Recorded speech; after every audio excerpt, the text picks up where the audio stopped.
Les étapes clés du développement de mon entreprise, ça a été la reprise familiale de mes grands-parents qui étaient déjà ostréiculteurs, qui m'ont transmis la passion du métier depuis tout jeune et ça m'a donné l'envie de continuer.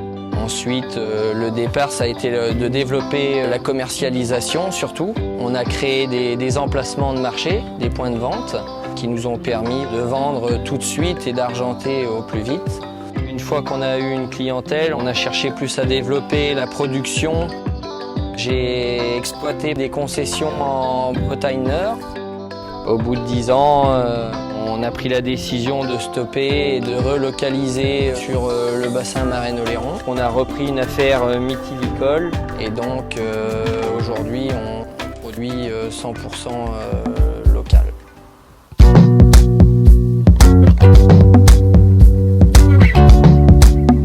On expédie 130 tonnes d'huîtres par an sur le marché français et on produit et commercialise 70 à 100 tonnes de moules sur le marché local exclusivement.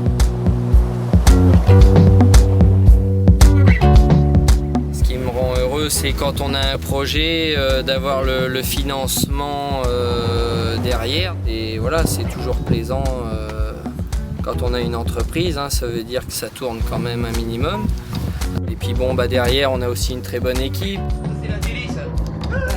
On a du personnel qui est chez nous depuis une dizaine d'années et donc c'est toujours plaisant pour travailler ensemble. Voilà, ça avance, on se connaît, il n'y a pas besoin de beaucoup se parler. Voilà, maintenant c'est automatique.